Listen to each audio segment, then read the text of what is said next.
انہوں نے یہ میسج دے دیا ہے کہ ہمیں سرکار میں دوبارہ واپس آنا ہے تو ہمیں ہندو مسلمان کر کے ہی واپس آنا ہے، مسلم سنستھاؤں کو بدنام کر کے ہی ہمیں آنا ہے۔ آپ نے کیا سوچ بنائی ہے؟ آپ کی فکر کیا ہے؟ آپ کی ذہنیت کیا ہے؟ یہ آپ کو طے کرنا ہوگا، آپ کو سوچنا ہوگا۔ کون سوچے گا یہ؟ انہوں نے اپنی ذہنیت بتا دی ہے، آپ کے ذہنوں میں کیا ہے یہ آپ کو طے کرنا ہوگا۔ آپ کو ڈاکٹر امبیڈکر سے سیکھیے، کیا تھی اسلام کی خصوصیت؟ آج بھی اسلام کی خصوصیت یہی ہے جس کے دنیا دنگ رہ گئی ہے، اور اسی لیے مسجدیں بننے نہیں دی جا رہی ہیں۔ ہماری مسجدوں کو اسی لیے توڑا جاتا ہے، جلایا جاتا ہے، شہید کیا جاتا ہے، کیونکہ اس سے مساوات کا درس ملتا ہے۔ جو غیر قومیں اس کو دیکھنا نہیں چاہتی ہیں، کسی بھی مندر میں گھس جاؤ، ایک ساتھ بیٹھ کر سارے پنڈتوں کو اور سارے ہندو بھائیوں کو آپ نے ایک ساتھ پوجا کرتے ہوئے نہیں دیکھا ہوگا، وہ کرنے کے لیے تیار بھی نہیں ہے۔ ان کی پرابلم تو یہی ہے، ان کی پریشانی تو یہی ہے کہ یہ مسلمانوں کی مسجدوں میں لوگ ایک ساتھ نماز پڑھتے ہیں، ایک ساتھ جھکتے ہیں، ایک ساتھ کھڑے ہو جاتے ہیں، ایک ساتھ اٹھتے ہیں، ایک ساتھ بیٹھتے ہیں۔ ہمیں دیکھتا ہے بازار میں ہمارا دشمن تو چہرہ گھما لیتا ہے، دور بھاگ جاتا ہے، وہ ہم سے آنکھوں سے آنکھیں ملانے کے لیے تیار نہیں ہے۔ لیکن اللہ کا گھر ایک ایسا گھر ہے جہاں دشمن بھی جاتا ہے، دوست بھی آتا ہے، لیکن دشمن سے آنکھیں نہیں چراتا ہے۔ ایک ویرودھی دوسرے ویرودھی کو مسجد سے نکال نہیں سکتا ہے، بھگا نہیں سکتا ہے۔ وہ یہ بھی نہیں کہہ سکتا ہے چل ہٹ پہلے ہم نماز پڑھیں گے، تو بعد میں نماز پڑھ لینا، ابھی ہٹ میں مسجد میں آیا ہوں، تو ابھی اس مولوی کے پیچھے نماز نہیں پڑھ سکتا ہے، تو بعد میں آنا۔ وہ جانتا ہے یہی تو پرابلم ہے غیر مسلموں کی کہ وہ ہماری مسجدوں میں اتحاد دیکھتے ہیں، سمانتا دیکھتے ہیں، برابری دیکھتے ہیں، دشمن کو دشمن سے آنکھ ملاتے ہوئے دیکھتے ہیں، پیروں سے پیر ملاتے ہوئے دیکھتے ہیں، کاندھے سے کاندھا ملاتے ہوئے دیکھتے ہیں۔ ان کو یہ چیز ہضم نہیں ہوتی ہے۔ یہی تو خصوصیت تھی اسلام کی جس سے دشمن بھی پریشان ہے۔ لیکن افسوس یہ ہے ہمارے اتحاد سے، ہماری اجتماعیت سے، ہماری ایکتا سے غیر مسلم پریشان ہیں، لیکن چناؤ کے موقع پر ہماری ایکتا کہاں چلی جاتی ہے؟ الیکشن کے موقع پر ہمارا اتحاد کہاں چلا جاتا ہے؟ ہمارے ووٹوں کا بٹوارا کیوں ہو جاتا ہے؟ جس اسلام نے اٹھتے بیٹھتے لیٹتے سوتے جاگتے کھاتے پیتے ہمیں اتحاد سکھلایا ہو، اجتماعیت سکھلائی ہو، زکوٰۃ ہو تو اجتماعیت کی غریبوں کا خیال رکھو، نماز ہو تو اجتماعیت کی سب آپس میں ایک دوسرے کے ساتھ مل جاؤ، حج کا میدان ہو تو اجتماعیت کی پوری دنیا کا انسان ایک ہی میدان میں جمع ہے۔ عرفات کے میدان میں کالا بھی ہے، گورا بھی ہے، امیر بھی ہے، غریب بھی ہے، فقیر بھی ہے، غنی بھی ہے، لمبا بھی ہے، چھوٹا بھی ہے، ٹھگنا بھی ہے، اونچا قد بھی ہے، ہر قسم کے لوگ ایک ہی میدان میں جمع ہو گئے۔ عید کے دن سب ایک ساتھ جمع ہیں، بقرعید کے دن ایک ساتھ جمع ہیں۔ جس اسلام نے ہمیں اجتماعیت کا درس دیا تھا، پاٹھ پڑھایا تھا، الیکشن کے موقع پر وہ درس کہاں چلا جاتا ہے؟ ہماری ایکتا کہاں چلی جاتی ہے؟ ہماری اکھنڈتا کہاں ختم ہو جاتی ہے؟ ہمارے ووٹوں کا بٹوارا کیسے ہو جاتا ہے؟ پھر جو ہم نہیں چاہتے وہی چیز پھر وجود میں آ جاتی ہے۔ سوچو، انہوں نے اپنی ذہنیت کا اعلان کر دیا، اپنی مانسکتا بتلا دی۔ تمہاری مانسکتا کیا ہے؟ غور کرو اور سوچو۔ ہم تو مولوی ہیں، ہم تو اسلام سے آپ کو جوڑ رہے ہیں، یہاں سے سیکھو اور دیکھو۔ مولوی جرجیس بازار میں گیا، آپ نے دیکھا یہ تو میرا ویرودھی ہے، آپ کی دکان کے سامنے میں بیٹھا، آپ آیا، آپ نے بھگا دیا، مجھے بھاگنا پڑے گا۔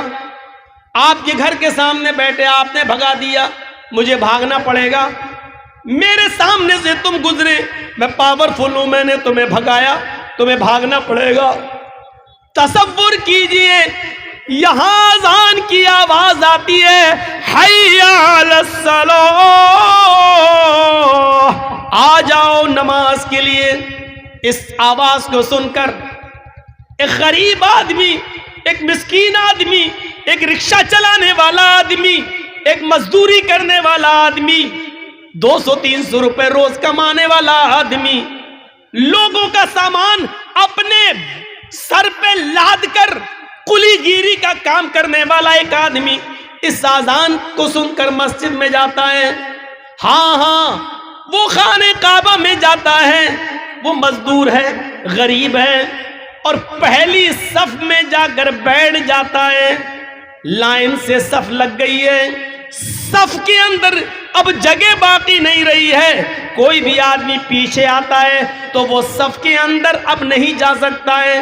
ہاں پہلی صف بھر گئی ہے، اس صف کے اندر ایک قلی بھی ہے، مزدور بھی ہے، غریب آدمی بھی ہے، 100-200 روپے روزانہ کما کر اپنے بیوی بچوں کا پیٹ پالنے والا بھی ہے، رکشہ چلانے والا بھی اسی پہلی صف میں موجود ہے۔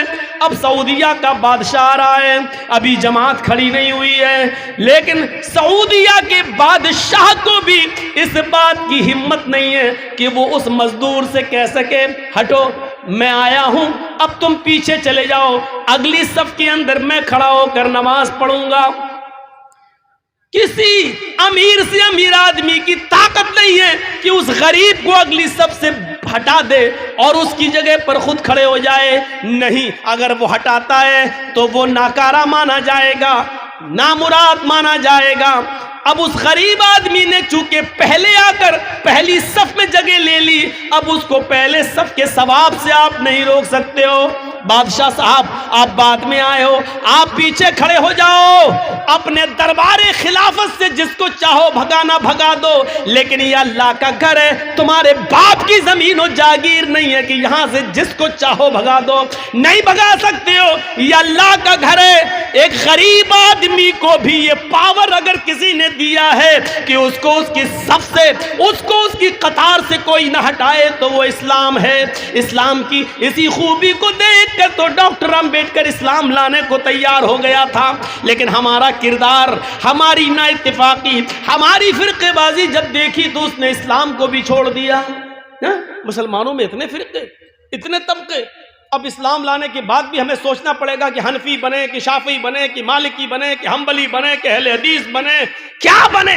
تب اس نے اسلام کو بھی چھوڑ دیا، ورنہ اسلام کی خوبی نے اس کو اپنے بندھن میں باندھ دیا تھا، لیکن ہماری نا اتفاقی، ہمارے افتراق، ہمارے انتشار نے اس کو بدل دیا۔ پھر وہ گوتم بدھ کے دھرم کو سویکار کرنے پر مجبور ہو گیا، بدھسٹ بن گیا، لیکن اسلام سے متاثر ہو کر جانے والا تو پتا چلا کہ اسلام اس کو سب سے اچھا لگا، لیکن ہمارا کردار سب سے بیکار لگا، ہمارا اخلاق سب سے بیکار لگا، ہماری لڑائیاں سب سے بیکار لگیں۔ اس لیے کتنا بڑا نقصان ہوا کہ ڈاکٹر امبیڈکر اسلام نہیں لا سکے۔ دنیا کے اندر کوئی شخص اس غریب آدمی کو مسجد سے آج بھی ہماری مسجد میں اگر کوئی پہلی صف میں آ جائے اور بیٹھ جائے، یہ الگ بات ہے کہ مولانا جرجیس کو دیکھ کر آدمی خود اپنی جگہ دے دے کہ آئیے آپ یہاں آگے آ جائیے، یہ ایک الگ بات ہے، لیکن حقیقت یہ ہے کہ مولانا جرجیس کو پاور نہیں ہے کہ اگلی صف سے ہم کسی کو ہٹائیں، کسی کو بھگائیں اور کسی سے کہہ دیں کہ تم پیچھے چلے جاؤ، آگے ہم نماز پڑھیں گے۔ یہ پاور ہمیں حاصل نہیں ہے۔ اپنے اپنے گھروں میں لڑنا، اپنی اپنی دکانوں میں لڑنا، اپنے بازاروں میں لڑ لینا، لیکن ہمارے گھر میں آنا تو قدم سے قدم ملانا پڑیں گے، ٹخنے سے ٹخنا ملانا پڑے گا، کاندھے سے کاندھا ملانا پڑے گا۔ کأنہم بنیان مرصوص، ایسے بننا پڑے گا جیسے تم سیسا پلائی ہوئی دیوار ہو۔ جھگڑا نظر انداز کرنا پڑے گا، لڑائی جھگڑے بالائے طاق رکھنا ہوں گے، یہاں آپ اگر اپنے دشمن کے بغل میں جگہ ملے گی تو اس کے پاس ہی کھڑے ہو کے نماز پڑھنا پڑے گی. ہاں اگر تمہارا ورودھی تمہارا دشمن عالم ہے اور اس مسجد کا امام ہے تو وہی نماز پڑھائے گا اور تمہیں اس کے پیچھے نماز پڑھنا پڑے گی. میرے پیارے ساتھیوں، اسلام نے ہمیں یہ درس دیا ہے، اسلام نے ہمیں یہ ایکتا کا پاٹھ پڑھایا ہے. لیکن آج کہاں چلی گئی ہماری سمانتا، کہاں چلی گئی ہماری انسانیت، کہاں چلا گیا ہمارا اتفاق، کہاں چلا گیا ہمارا اتحاد. میرے پیارے بھائیوں، آج اسلام کی وہ خوبی کہ جس کو اللہ کے نبی صلی اللہ علیہ وسلم نے یوں بیان کیا تھا، تَرَى الْمُؤْمِنِينَ فِي تَرَاحُمِهِمْ وَتَعَاطُفِهِمْ وَتَوَادِّهِمْ. مومن محبت میں اور عطف لطف و کرم میں، عفو و درگزری میں ایک جسم کے مانند ہوتا ہے. مسلمان ایک جسم کی طرح ہوتا ہے. اگر جسم کے ایک حصے کو تکلیف پہنچتی ہے تو پورا کا پورا جسم درد سے کراہتا ہے. کبھی آپ نے سنا ہے انگلی کٹ گئی ہو تو دوسرے ہاتھ نے کہا ہو مجھے کیا مطلب، بھگ تیرے ہاتھ کی انگلی کٹی ہے، میرا تو صحیح ہے. کبھی سوچا ہے آپ نے، کبھی غور کیا؟ پورا جسم یہ کہہ رہا انگلی کٹی مجھے کیا مطلب؟ نہیں، اگر انگلی کٹی ہے تو درد پورے جسم کو ہوتا ہے.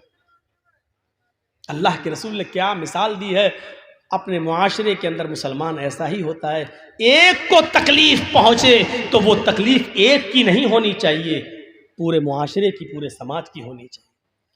آپ کے گاؤں میں اگر ایک غریب لڑکی بیٹھی ہوئی ہے، اس کی شادی نہیں ہوئی ہے، جوانی کی دہلیز تک پہنچ چکی ہے، غریبی کی حالت کی وجہ سے اس کا باپ اس کا ہاتھ پیلا نہیں کر پا رہا ہے، تو یہ اس ایک غریب کی لڑکی نہیں بیٹھی، پورے معاشرے، پورے سماج کی بیٹی بیٹھی ہوئی ہے. اور اس کی شادی نہ ہونے کا درد پورے سماج، پوری سوسائٹی کو ہو رہا ہے. ہونا چاہیے، افسوس ہے، اس غریب لڑکی کا درد پورے سماج کو ہونا چاہیے، لیکن نہیں، درد اس کا ہوتا ہے. موٹر سائیکل ملے گی یا نہیں ملے گی، ایک کٹھا زمین ملے گا کہ نہیں ملے گی، درد اس کا ہوتا ہے. ہمیں بنایا کیا تھا اور ہم بن کیا گئے، اور بننا کیا چاہیے تھا ہمیں اور بن کیا رہے ہیں ہم. یہ سب چیزیں سوچنے کی ہیں. آج حالات یہ ہیں، ایک آدمی کی ایک دکان ہے اور دوسرے آدمی کی یہ دکان ہے. یہ چائے کی دکان کھولا ہے، وہ بھی چائے کی دکان کھولا ہے. آدمی آ رہا ہے تو اس چائے کی دکان والا دیکھتا ہے کہ چائے کے لیے لوگ آ رہے ہیں تو دوسری دکان پہ نہ پہنچ جائیں، وہ اپنی دکان سے آواز لگانے لگتا ہے، ادھر آئیے آئیے آئیے. اور وہ دکان والا اس کی دکان کے کسٹمر کو دیکھ کے کہتا ہے آئیے آئیے. یہ صورتحال ہے. آج ہمارا نام محمد اسلم ہے، دوسرے دکان والے کا نام محمد اکرم ہے. نہ اسلم کو اکرم کی فکر ہے، نہ اکرم کو اسلم کی فکر ہے. اسلم اکرم کے کسٹمر چاہتا ہے کہ میری دکان پہ آ جائیں، اکرم اسلم کے کسٹمر چاہتا ہے کہ میری دکان پر آ جائیں. پڑھیے تذکرۃ الحفاظ علامہ شمس الدین ذہبی کی. اللہ کے نبی صلی اللہ علیہ وسلم کے صحابہ ایسے نہ تھے. دو صحابیوں کی کپڑے کی دکانیں اور پاس ہی پاس میں ہے.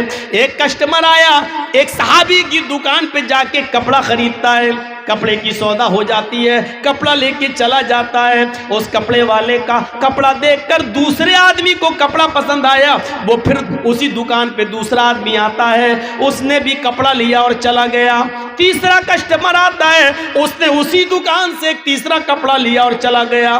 چوتھا کسٹمر آتا ہے، وہ اسی دکان پر پہنچتا ہے اور کہتا کہ بھائی ویسا ہی کپڑا مجھے چاہیے. اب اس دکاندار نے سوچا میں نے تو اب تک 3 کپڑے بیچ دیے ہیں، لیکن میرے بھائی کی دکان بھی کھلی ہے، اس کے بھی بیوی ہے، اس کے بھی بچے ہیں. میرا بھائی وہ اپنی بیوی بچوں کو کیا کھلائے گا؟ صبح سے لے کر اب تک اس کی دکان کی کوئی بونی نہیں ہوئی ہے، اس نے کوئی کپڑا نہیں بیچا ہے، اس کے بچے بھی میرے بچوں کی طرح ہے.